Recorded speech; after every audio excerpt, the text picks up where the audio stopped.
नमस्कार सभी को, मैं अनिल बेनीवाल अवर्स एजुकेशन के इस प्लेटफॉर्म पर आप सभी का स्वागत करता हूं। तो सीटी एग्जाम के लिए स्पेशली जो मॉक टेस्ट हमने शुरू किए थे, अब तक 11 क्लासेज हो चुकी है। सारी की सारी क्लासेज आपको प्लेलिस्ट में मिल जाएगी और डिस्क्रिप्शन में भी आपको लिंक दिया गया है, जहां से प्लेलिस्ट में आप जाकर पीछे की क्लासेज देख सकते हैं। और आज 12वां पार्ट इसका कंटिन्यू करते हैं। और आप सभी जानते हैं इस क्लास के अंदर हम India GK, Haryana GK, science और स्टैटिक जीके के क्वेश्चन इसके अंदर कवर करते हैं। तो शुरू करते हैं। सबसे पहला क्वेश्चन देखिए, पिछली क्लास में आप सभी को क्वेश्चन दिया गया था कि सतीश धवन अंतरिक्ष केंद्र कहां स्थित है, और काफी सारे बच्चों ने राइट आंसर भी किया था। तो चलिए इस क्वेश्चन की बात कर लेते हैं। सतीश धवन अंतरिक्ष केंद्र, जिसका पहले नाम हुआ करता था क्या, श्रीहरिकोटा रेंज। श्रीहरिकोटा रेंज इसका नाम था पहले, और जो कि कहां पर है, आंध्र प्रदेश के तिरुपति जिला जो है, आंध्र प्रदेश का तिरुपति जिला, वहां के श्रीहरिकोटा के अंदर रहेगा श्रीहरिकोटा रेंज, जिसका नाम 2002 में बदलकर कर दिया गया सतीश धवन अंतरिक्ष केंद्र। ये एक्चुअली में है क्या, तो आप सभी जानते हैं ISRO, Indian space research organisation, इसका जो है एक रॉकेट लॉन्चर सेंटर जो है, जहां से रॉकेट लॉन्च किए जाते हैं, यानी इसरो का rocket launcher centre Satish Dhawan अंतरिक्ष केंद्र है। इसका नाम क्यों रखा गया सतीश धवन, क्योंकि इसरो के ही चेयरमैन हुआ करते थे जिनका नाम था सतीश धवन, और उन्हीं के नाम पर इसका नाम रखा गया सतीश धवन अंतरिक्ष केंद्र। इसरो की स्थापना 15 अगस्त 1969 को इसकी स्थापना होती है। तो अभी इसके वर्तमान में चेयरमैन कौन है, इंपॉर्टेंट होगा, कौन हो जाएंगे, एस सोमनाथ। ठीक है। हेडक्वार्टर आप सभी जानते हैं कहां पर है, बेंगलुरु के अंदर हेडक्वार्टर रहेगा किसका, इसरो का, इंडियन स्पेस रिसर्च ऑर्गेनाइजेशन। 15 अगस्त 1969 सतीश धवन का, श्रीहरिकोटा, तिरुपति जिला, Andhra Pradesh. Option number B. Next देखो, नेक्स्ट दिया गया कि भारत में जीएसटी जो कब लागू किया गया। जीएसटी देखो, जीएसटी की पहली बात तो फुल फॉर्म पूछी गई एग्जाम के अंदर, जिसको हम क्या बोलते हैं, goods and service tax. Goods and service tax, जिसको हिंदी में क्या बोल सकते हैं, वस्तु व सेवा कर, इसका नाम हो जाएगा। अब इसके लिए एक विधेयक लाया गया था, जो कि विधेयक था 122वां संविधान संशोधन विधेयक था, और इसके तहत जो आपका संविधान संशोधन कौन सा हुआ था, 101वां संविधान संशोधन जो हुआ था, उसके तहत जीएसटी को भारत के अंदर लागू किया गया था। अब कैसे लागू हुआ, देखो, जीएसटी को लागू करने के लिए पूरे भारत में लगभग 15 प्लस में एक, यानी कि लगभग मिनिमम पूछा गया, जो कि 16 राज्यों की अनुमति इसके अंदर जरूरी थी। जिनमें अगर आपसे ये पूछे कि सबसे पहला राज्य कौन सा था जिसने जीएसटी बिल को मंजूरी दी थी, तो वो मंजूरी पहले देने वाला था असम। और कितने चाहिए थे, 16। तो 16वां कौन सा था, 16वां था उड़ीसा।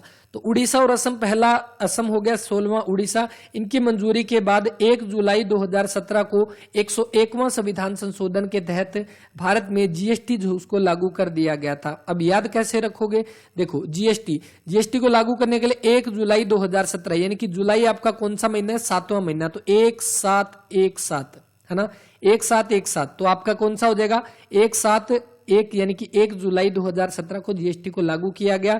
जीएसटी कौन सा टैक्स है, तो आप ये भी ध्यान रखना, एक तरह का इनडायरेक्ट टैक्स जो है वो रहेगा जीएसटी, जिसको हम क्या बोलते हैं, अप्रत्यक्ष कर के नाम से जिसको जाना जाता है। 1 जुलाई 2017, 101वां संविधान संशोधन। भारत का संविधान किसके द्वारा हस्तलिखित है। भारत का संविधान जो आप सभी जानते हैं 2 साल 11 महीने और 18 दिन बनकर तैयार हुआ। कब, 26 नवंबर 1949 को।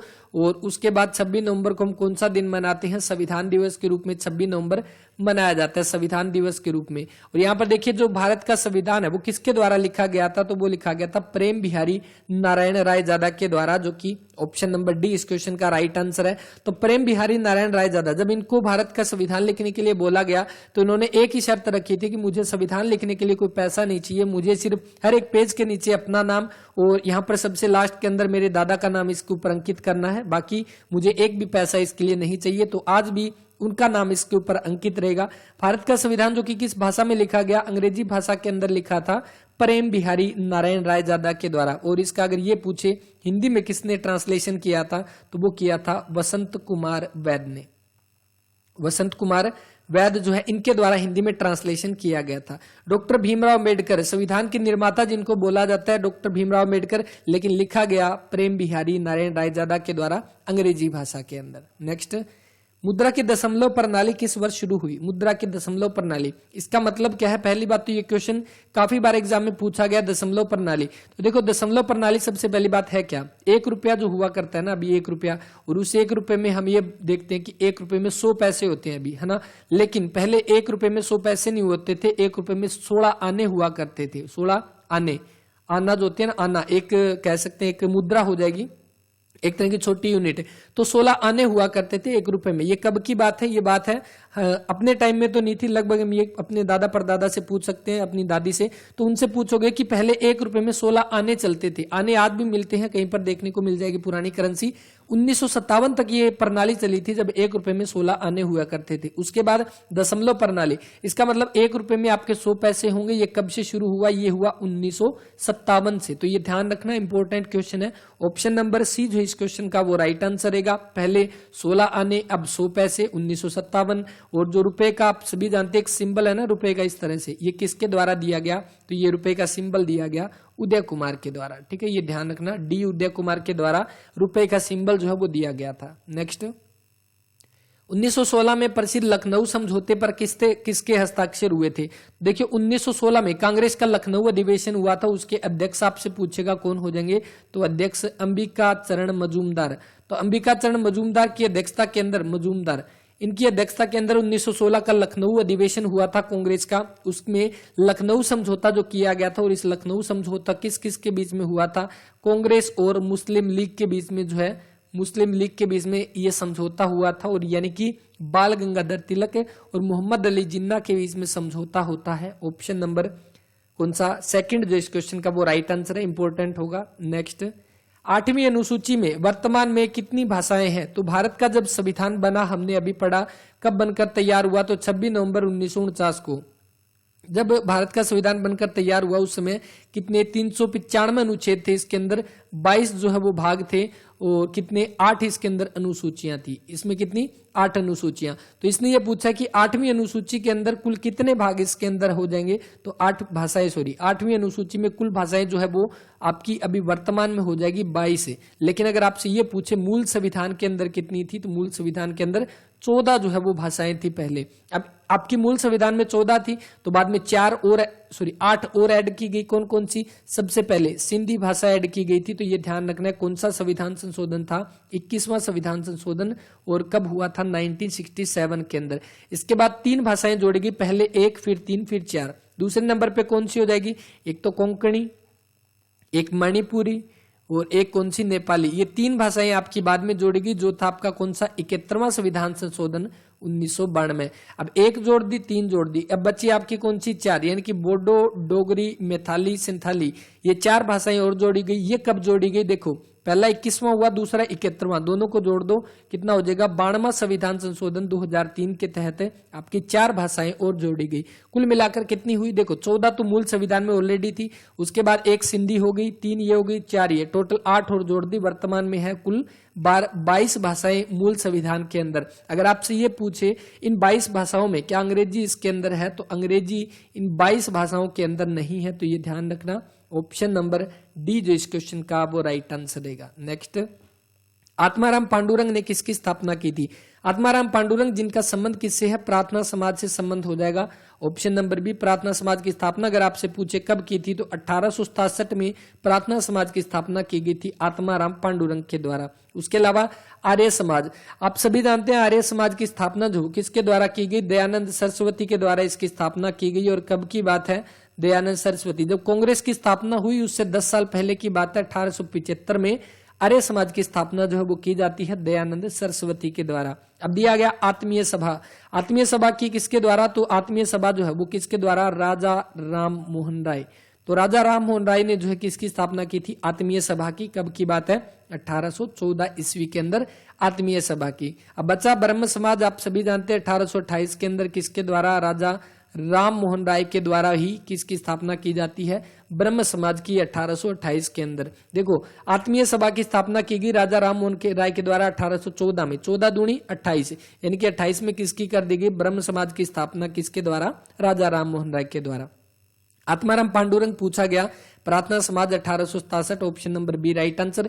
राजा राम मोहन राय, इनका नाम जो है वो है राम मोहन राय, और इनको राजा की उपाधि किसके द्वारा दी गई, जो इनके नाम के आगे है ये दिया गया अकबर द्वितीय के द्वारा, यानी अकबर सेकंड ने उपाधि दी थी राजा राम मोहन राय को, किसकी, राजा की। नेक्स्ट, विश्व स्वास्थ्य दिवस जो है वो कब मनाया जाता है, विश्व स्वास्थ्य दिवस यानी कि वर्ल्ड हेल्थ डे। देखो WHO वर्ल्ड हेल्थ ऑर्गेनाइजेशन, विश्व स्वास्थ्य संगठन, जिसकी स्थापना होती है 7 अप्रैल 1948 को, और इसीलिए हम क्या मनाते हैं 7 अप्रैल को, कौन सा, विश्व स्वास्थ्य दिवस जो है वो मनाया जाता है। कब से मनाना शुरू हुआ, 1950 से, पहली बार 1950 के अंदर विश्व स्वास्थ्य दिवस मनाया गया था। तो राइट आंसर जो बनेगा ऑप्शन नंबर सी इस क्वेश्चन का जो है वो राइट आंसर। 7 अप्रैल को। 1 दिसंबर कौन सा दिन मनाते हैं, एड्स जागरूकता दिवस मनाया जाता है 1 दिसंबर को। 8 अक्टूबर को कौन सा, इंडियन एयरफोर्स डे जो है वो मनाया जाता है 8 अक्टूबर को। 5 जून को कौन सा दिन मनाते हैं, पर्यावरण दिवस मनाया जाता है 5 जून को, यानी इन्वायरमेंट डे मनाया जाता है 5 आपका जून को। WHO का हेडक्वार्टर कहां पर है, कमेंट करके बता देना। WHO के अध्यक्ष अभी वर्तमान में कौन हो जाएंगे, डॉक्टर टेड्रोस जो है इसके अध्यक्ष रहेंगे WHO के। इसके बाद नेक्स्ट क्वेश्चन देखिए, नेक्स्ट दिया गया प्रसिद्ध यादवेंद्र गार्डन। और हाँ, एक चीज और, WHO की यानी कि 7 अप्रैल को मनाया जाता है, और अभी 7 अप्रैल को आपका कौन सा जो हेल्थ डे मनाया गया था उसकी थीम ध्यान रखना, थीम इंपॉर्टेंट हो जाएगी 2022 की। तो 2022 की थीम कौन सी है इसकी, our planet our health, our planet our health जो इसकी थीम हो जाएगी, यानी कि हमारा ग्रह हमारा स्वास्थ्य। प्रसिद्ध यादवेंद्र गार्डन जो कि किस शताब्दी में बनाया गया था, तो यादवेंद्र गार्डन जो है, पहली बात इसको और क्या बोलते हैं, यादवेंद्र गार्डन आपका कहां पर है, पंचकुला पिंजौर के अंदर हो जाएगा। और इसमें आपका स्थापना, पहली बात इसने पूछा किसके द्वारा, एक तो इसको हम बोलते हैं उत्तर भारत का नंदनवन इसको बोला जाता है, उत्तर भारत का नंदनवन के नाम से ये जाना जाता है। इसके अलावा मुगल गार्डन भी इसको बोलते हैं। क्यों बोलते हैं, क्योंकि देखो कब बनाया गया इसको बनाया गया था 1661 ईस्वी के अंदर। और किसने बनाया था, इसके वास्तुकार पूछे जाते हैं, कौन हो जाएंगे, कौन है वास्तुकार इसका, नवाब फिदई खान। ये फिदई खान जो है ये कौन था, औरंगजेब का ही सौतेला भाई था ये फिदई खान।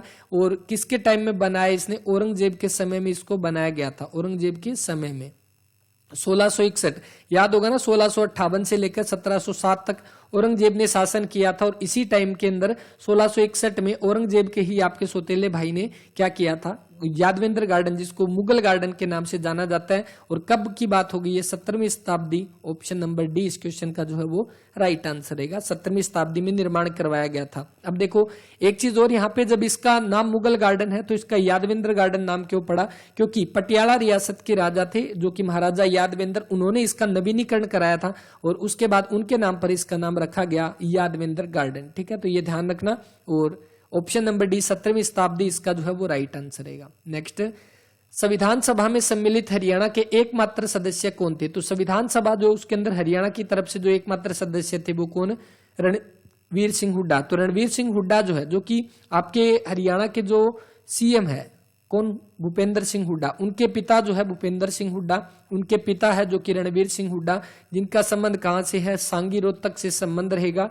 और संविधान सभा में भाग लेने वाले हरियाणा की तरफ से एकमात्र व्यक्ति जो थे वो कौन, रणवीर सिंह हुड्डा। उसके बाद देखो यहां से क्वेश्चन जो बनता है कि रणवीर सिंह हुड्डा, इनके नाम पर एक डाक टिकट जारी की गई थी, किसके द्वारा, कांग्रेस सरकार के द्वारा। कब की बात है, 1 फरवरी 2011 को सोनिया गांधी के द्वारा इनके नाम की डाक टिकट भी जारी की जाती है। इसके साथ ही भूपेंद्र सिंह हुड्डा के नाम पर एक रिकॉर्ड है जिसको लिम्का बुक ऑफ रिकॉर्ड में इसका नाम, इनका नाम जो वो दर्ज है, लिम्का बुक रिकॉर्ड। और वो रिकॉर्ड क्या है कि भारत के लोकतांत्रिक इतिहास में 7 अलग अलग सदनों के सदस्य होने का रिकॉर्ड, लोकतांत्रिक इतिहास में 7 अलग अलग सदनों के सदस्य होने का रिकॉर्ड किसके नाम पर है, रणवीर सिंह हुड्डा के नाम पर है, जो कि आपके पूर्व मुख्यमंत्री भूपेंद्र सिंह हुड्डा के जो है पिता रहेंगे। इसके अलावा देखो, जब भारत में आपका प्रथम आम चुनाव आप सभी जानते हैं लोकसभा के 51-52 में हुए थे, तो 1952 के लोकसभा चुनाव में रोहतक से चुनाव लड़ा था रणवीर सिंह हुड्डा ने और भारी मतों से ये जीते थे 1952 के अंदर। तो ये ध्यान रखना है, option number B right answer रहेगा इसका। भाई परमानंद, आप सभी जानते हैं भूदान आंदोलन, भूदान आंदोलन जिसकी शुरुआत 1951 में हुई थी, किसने की थी, विनोबा भावे के द्वारा किया गया था। और उसमें हरियाणा की तरफ से भाग लेने वाले एकमात्र व्यक्ति थे वो कौन, भाई परमानंद थे। 2 परमाणुओं के समस्थानिक को क्या बोलते हैं, समस्थानिक यानी कि जिसको क्या बोलते हैं, आइसोटोप, आइसोटोप यानी कि इसने ये बोला कि दो परमाणुओं के समस्थानिक कहा जाता है यदि, आइसोटोप कब बोलेंगे, जब उनके एटॉमिक नंबर जो है वो सेम होंगे, यानी कि परमाणु क्रमांक जो है वो समान होगा और उनका परमाणु भार जो है वो अलग अलग होगा, यानी कि ऑप्शन नंबर सेकंड जो इस क्वेश्चन का वो राइट आंसर रहेगा। इनमें क्या होता है, सेम एटॉमिक नंबर होता है, डिफरेंट एटॉमिक आपका भार यानी एटॉमिक मास होता है। इसके अलावा प्रोटॉन की संख्या अगर आपसे पूछे वो बराबर होती है आइसोटोप के अंदर। नेक्स्ट, एक वर्ष में निम्न में से किन दो महीनों का कैलेंडर समान होगा। काफी इंपॉर्टेंट क्वेश्चन है, कई बार एग्जाम में देखा गया है। कौन कौन से, तो वो आपके हो जाएंगे अप्रैल और जुलाई, जो कि ऑप्शन नंबर थर्ड इस क्वेश्चन का राइट आंसर है। अब समान का मतलब क्या है, वैसे तो अप्रैल में 30 दिन होते हैं, जुलाई में 31 दिन होते हैं, लेकिन इसने जो क्वेश्चन पूछा गया उसका मतलब ये है कि अगर हम मान लें कि इस तरह से आपके 1 तारीख को मंडे ट्यूसडे वेडनेसडे है अप्रैल के अंदर, तो जुलाई के अंदर भी आपका 1 तारीख को मंडे ट्यूसडे वेडनेसडे रहेगा। आप खुद अपने फोन में चेक कर सकते हैं, कैलेंडर दोनों महीनों का सेम होता है, बस फर्क ये है कि इसमें 30 दिन होते हैं, इसमें 31 दिन होते हैं। तो ऑप्शन नंबर सी जो है इस क्वेश्चन का वो राइट आंसर रहेगा। इसके बाद एक चीज और पूछी जाती है कि पूरे 12 महीनों के अंदर ऐसे कितने महीने हैं जिनमें आपके 30 दिन होते हैं। तो ऐसे कितने महीने होते हैं, 4 मंथ होते हैं सिर्फ जिनमें 30 दिन होते हैं। अब कमेंट करके बताना 21 दिन वाले कितने महीने होते हैं पूरे 12 महीनों के अंदर। अप्रैल और जुलाई इसका राइट आंसर रहेगा ऑप्शन नंबर सी। भारत के संविधान के किस भाग में अंतर्राष्ट्रीय शांति और सुरक्षा हेतु राज्य को दायित्व सौंपा गया। तो अंतर्राष्ट्रीय शांति और सुरक्षा किस आर्टिकल में है, आर्टिकल आप सभी जानते हैं 51 के अंदर होगा, जिसमें अंतर्राष्ट्रीय शांति और सुरक्षा के बारे में बताया गया है। और ये किस में आते हैं, देखो ये किस में आ जाएगा, राज्य के नीति निर्देशक सिद्धांत, ऑप्शन नंबर बी इस क्वेश्चन का राइट आंसर, जिनको हम क्या बोलते हैं, directive principle of state policy, DPSP के अंतर्गत आते हैं। डीपीएसपी के आर्टिकल कहां से है, आर्टिकल 36 से लेकर 51, और सबसे लास्ट वाला जो आर्टिकल है वही जुड़ा हुआ है अंतर्राष्ट्रीय शांति और सुरक्षा से। आयरलैंड से हमने इनको लिया है, कहां से, आयरलैंड से। संविधान का भाग कौन सा है, भाग 4 के अंदर इनका वर्णन जो है वो किया गया है। तो ये ध्यान रखना, option number B right answer रहेगा। आर्टिकल 51 अंतर्राष्ट्रीय शांति और सुरक्षा से जुड़ा हुआ है। एक डीपीएसपी में आर्टिकल काफी इंपॉर्टेंट है, कौन सा, आर्टिकल 40, जो कि किससे जुड़ा हुआ है, पंचायत के गठन से, यानी कि पंचायतों का गठन पूछेगा किस में आता है, आर्टिकल 40 के अंतर्गत आता है। ठीक है, ऑप्शन नंबर बी जो इस क्वेश्चन का वो राइट आंसर। वैसे हमने लिया आयरलैंड से था इनको, लेकिन अगर ये पूछे कि भारत के संविधान में किसके तहत इनको जोड़ा गया था, वो जोड़ा गया था भारत सरकार अधिनियम 1935, भारत सरकार एक्ट 1935 के तहत इनको संविधान में जोड़ा गया था। लिया हमने आयरलैंड से था। नेक्स्ट, वह दर जिस पर किसी देश का केंद्रीय बैंक धन की किसी भी कमी की स्थिति में क्या करता है, वाणिज्यिक बैंक को पैसा उधार में दे देता है। तो इसके अंदर क्या आएगा, देखो जब कोई भी बैंक जो है, सेंट्रल बैंक का मतलब भारत का सेंट्रल बैंक है, reserve bank of India RBI, 1935 में स्थापना होती है, यंग हिल्टन आयोग के तहत इसकी स्थापना जो है वो की जाती है। तो जब रिजर्व बैंक किसी भी वाणिज्यिक बैंक को पैसा उधार देता है तो कौन सा क्या कहलाता है, उसको आपका रेपो रेट बोला जाता है, जो कि ऑप्शन नंबर सी जो इस क्वेश्चन का वो राइट आंसर। रेपो रेट यानी कि जिस ब्याज दर के ऊपर आरबीआई क्या करता है, बैंक किसको देता है, बैंक को देता है, वो आपकी कौन सी, रेपो रेट जो है वो कहलाती है, रेपो रेट। अभी वर्तमान में पूछे रेपो रेट कितनी है, जो कि 5.90% अभी वर्तमान में रेपो रेट है।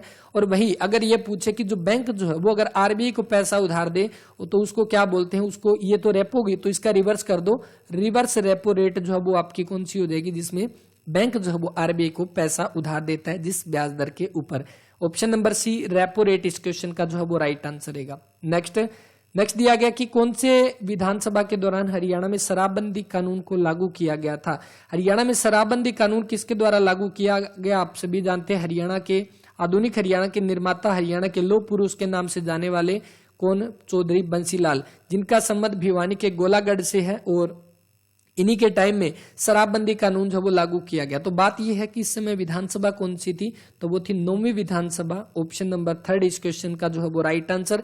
और इसी समय चौधरी बंसीलाल ने कब इसको लागू किया था, 1 जुलाई 1996 से लेकर 1 अप्रैल 1998 तक इसको जो वो लागू किया था, यानी इस दिन लागू किया था, 98 को इसको खत्म कर दिया था जो शराबबंदी कानून लागू किया गया था। अब याद कैसे रखोगे, ये भी याद रखना बिल्कुल आसान है। अभी 2 क्वेश्चन ऊपर हमने एक चीज पढ़ी थी कि ऐसे कौन से महीने हैं जिनके आपका सेम कैलेंडर होता है। तो आपने पढ़ा था ना, एक तो अप्रैल हो गया और एक जुलाई हो गया। इनका कैलेंडर सेम है, तो आप देखोगे यहाँ पर भी जुलाई और अप्रैल ये वही महीने हैं जिनमें आपका कैलेंडर सेम होता है। 1 जुलाई 1996 को शराबबंदी कानून को लागू किया जाता है। 1 अप्रैल 1998 को इस कानून को खत्म कर दिया जाता है। 9वीं विधानसभा से संबंधित है। ऑप्शन नंबर सी जो इस क्वेश्चन का वो राइट आंसर रहेगा। यहां पर एक चीज दिया गया है, सातवीं विधानसभा जो थी उसके अकॉर्डिंग एक काफी इंपॉर्टेंट क्वेश्चन बनता है कि सातवीं विधानसभा में सबसे ज्यादा बार 4 नेताओं ने 6 बार सीएम की शपथ ली। कितनी बार? 6 बार सीएम की शपथ ली गई। किसके अंदर? सातवीं विधानसभा के अंदर। तो ये ध्यान रखना। वर्तमान में कौन सी विधानसभा चल रही है कमेंट करके बता देना। नेक्स्ट, हरियाणा में कौन सी इमारत है दिल्ली के लाल किले की हूबहू नकल है? तो कौन सी इमारत हो जाएगी? देखो ऑप्शन दिया गया, सबसे पहले हम पढ़ लेते हैं शेख चिली का मकबरा। शेख चिली का मकबरा ये किसकी? तो जो ताजमहल जो आगरा के अंदर, उसमें की आपकी हूबहू नकल कौन सी हो जाएगी? शेख चिली का मकबरा। क्यों? क्योंकि ताजमहल बनाया था किसने? शाहजहां ने। और शाहजहां का ही बेटा था जिसका नाम था क्या? दारा शिकोह। और इसने क्या किया? अपने पिता के नक्शे कदम पर एक ताजमहल की जैसी एक इमारत बनाई जो हरियाणा के थानेसर में है, अपने गुरु शेख चिली के नाम पर। तो शेख चिली का मकबरा जो हूबहू कॉपी हो जाएगा ताजमहल की, क्योंकि शाहजहां इसका बाप था। उसके बाद काजी मस्जिद जो रोहतक के अंदर है, ये किसकी हूबहू नकल है? कुतुब मीनार की। दिल्ली के अंदर कुतुब मीनार जो उसकी हूबहू नकल हो जाएगा काजी मस्जिद रोहतक की। शीश महल जो कि फर्रुख नगर में है, ये किसकी हूबहू नकल है? दिल्ली के लाल किले की हूबहू नकल हो जाएगा। ऑप्शन नंबर ए जो इस क्वेश्चन का वो राइट आंसर रहेगा। ठीक है, नेक्स्ट देखो। नेक्स्ट दिया गया कि स्थायी बंदोबस्त सर्वप्रथम कब लागू किया गया? स्थायी बंदोबस्त जो है एक तरह का क्या था? पहले यहां पर एक चीज समझने वाली है कि भू राजस्व प्रणाली शुरू की गई थी। भू राजस्व यानी कि जो भूमि से टैक्स लेने की प्रणाली शुरू की गई थी अंग्रेजों के द्वारा। 3 तरह की प्रणालियां थी जो एग्जाम में देखने को मिलती है। कौन कौन सी थी? तीनों पढ़ते हैं। पहली बात, सबसे पहले भू राजस्व प्रणाली जो कि पूर्व साइड में चलाई गई थी। पूर्व साइड यानी कि भारत के पूर्व की साइड में, जो अपने 7 सिस्टर स्टेट जो है मणिपुर, अरुणाचल प्रदेश, उस साइड में। तो कहां पर? पूर्व साइड में। और वो प्रणाली कौन सी थी? जिसको नाम दिया गया था स्थायी बंदोबस्त, जो कि क्वेश्चन के अंदर यहां पर पूछा गया है। अब स्थायी बंदोबस्त जो थी इसको और क्या नाम देते हैं? इसको जमींदारी व्यवस्था के नाम से भी जाना जाता है, जमींदारी व्यवस्था। और इसको किसने शुरू किया था? कॉर्नवालिस ने शुरू किया था। कॉर्नवालिस ने। कब की बात है? 1793 हो जाएगा इसका। ऑप्शन नंबर बी जो इस क्वेश्चन का वो राइट आंसर। अब समझो ये चीज है क्या। स्थायी बंदोबस्त में क्या था? अंग्रेजों के द्वारा भू राजस्व प्रणाली चलाई गई और ये बोला गया था कि जो किसान जो है, किसानों से टैक्स लेने के लिए, देखो इधर हो गए किसान और इधर हो गए आपके अंग्रेज। ठीक है, तो बीच में मीडिएटर का काम कर रहे थे कौन? जमींदार। यानी कि जमींदार क्या कर रहे थे? किसानों से टैक्स ले रहे थे और उसके बाद वो टैक्स कुछ हिस्सा अपने पास रखकर अंग्रेजों को दे देते थे। इसका मतलब जितना टैक्स लिया जाता था उसका 10/11 भाग तो ले लेती थी सरकार, यानी कि ये जमींदार सरकार को दे देते थे। और इसका एक हिस्सा जो है 1/11 हिस्सा कौन रख लेते थे? जमींदार जो है 1/11 हिस्सा इसका रख लेते थे। तो ये थी स्थायी बंदोबस्त प्रणाली जिसको जमींदारी व्यवस्था के नाम से जाना जाता है। इसके बाद जो नेक्स्ट प्रणाली आई थी उसको आपका क्या बोला गया? उसको बोला गया रैयतवाड़ी व्यवस्था। रैयतवाड़ी व्यवस्था। तो रैयतवाड़ी व्यवस्था के अंदर क्या था? पहली बात ये कब आई थी? ये पहली बात शुरुआत कहां से हुई थी? मद्रास से इसकी शुरुआत हुई थी। 1792 के अंदर इसको किसने किया था? कर्नल रीड ने इसको शुरू किया था। और बाद में 1820 के अंदर इसको मुनरो ने दोबारा से शुरुआत कर दी थी। अब इसमें समझने वाली बात यह है कि जब इसमें आप देखो ऊपर वाले में क्या था यहाँ पे कि हाँ 1820 में इसको दोबारा शुरू किया गया था। किसके द्वारा? मुनरो के द्वारा। जब यहां पर स्थायी बंदोबस्त में मीडिएटर का काम कर रहे थे कौन? जमींदार। तो इसमें क्या किया गया? मीडिएटर को हटा दिया गया। अब क्या था? अब डायरेक्ट किसान जो है वो टैक्स देते थे। किसको? अंग्रेजों को टैक्स देते थे। यानी कि जो कह सकते किसानों से सीधा लगान वसूल किया जाता था और जो लगान था 1/2 भाग लेती थी कंपनी किसानों से। तो ये थी रैयतवाड़ी व्यवस्था। ठीक है, स्थायी बंदोबस्त हो गया, रैयतवाड़ी हो गया। इसके बाद तीसरी जो व्यवस्था थी जो भूमि राजस्व की वो थी महलवाड़ी व्यवस्था। महलवाड़ी। अब देखो ऊपर वाले में रैयतवाड़ी में क्या चीज थी? आपने अभी देखा कि जब किसानों से डायरेक्ट अंग्रेज पैसा लेते थे, जो टैक्स लेते थे। लेकिन इसमें क्या था? इसमें इंडिविजुअली हर एक किसान को यहां पर टैक्स देना पड़ता था, जो कि 1/2 भाग देना पड़ता था अपनी उपज का। लेकिन महलवाड़ी में क्या हो गया? महल का मतलब होता है आपका गांव। अब इसमें क्या था कि एक इंडिविजुअल किसान से ना लेकर पूरे गांव को इकट्ठा जो है टैक्स देने के लिए बोला गया। ठीक है, ये थी महलवाड़ी व्यवस्था जिसमें क्या था? गांव के पूरे समूह को, पूरे गांव को बोल दिया जाता था कि आपको इतना टैक्स देना है, ना कि इंडिविजुअल पर्सन से लिया जाता था। और ये कब शुरू की गई? 1819 के आसपास इसको शुरू किया गया। भारत के उत्तर और उत्तर पश्चिम भाग, जो कि आपका पंजाब उत्तर प्रदेश है ना, जो भी वर्तमान में, उस साइड जो है ये महलवाड़ी व्यवस्था की शुरुआत की गई थी। तो ये ध्यान रखना है आपको, तीनों के तीनों जो टैक्स सिस्टम जो है, भू राजस्व प्रणाली है, काफी इंपॉर्टेंट है। स्थायी बंदोबस्त के जनक बोला जाता है कार्नवालिस को, तो ये भी ध्यान रखना है। 1793 ऑप्शन नंबर बी इस क्वेश्चन का राइट आंसर रहेगा। भारत के किस अनुसूची में राज्यसभा की सीटों का राज्यवार आवंटन निम्नलिखित है? किसमें उल्लेखित किया गया है? क्वेश्चन आप सभी के लिए रहेगा कि भारत के मूल संविधान में हमने अभी पढ़ा कितनी थी? 8 अनुसूची थी मूल संविधान के अंदर, और अभी वर्तमान में कितनी है? वर्तमान में 12 अनुसूची है। 12 अनुसूचियां पढ़ेंगे नेक्स्ट क्लास में, काफी इंपॉर्टेंट है, वरना आप खुद भी पढ़ लेना बुक में से या ऑनलाइन आपको मिल जाएगा, वरना टेलीग्राम पे मैं शेयर कर दूंगा, वहां से आप देख सकते हैं। तो इन 12 अनुसूची में इसने ये पूछा राज्यसभा की सीटों का राज्यवार आवंटन किसमें उल्लेखित है? कमेंट करके बता देना, ये क्वेश्चन आप सभी के लिए। तो क्लास के बारे में अपना रिस्पॉन्स जरूर देना, क्लास आपको कैसी लगी। नेक्स्ट क्लास में कुछ और इंपॉर्टेंट क्वेश्चन करेंगे, और जल्दी ही कोशिश है परसों तक हिंदी की मैराथन क्लास करेंगे, जिसमें प्रीवियस ईयर पेपरों के अंदर जो पूछी गई है हिंदी के क्वेश्चन, वो भी बहुत जल्दी करेंगे। तब तक आप हरियाणा जीके और मैथ की जो आपकी क्लास हो चुकी है उसको आप जाकर देख सकते हैं। तो इस वीडियो में इतना ही, मिलते हैं नेक्स्ट वीडियो में, तब तक के लिए पढ़ते रहें, अपना ख्याल रखें। जय हिंद, जय भारत।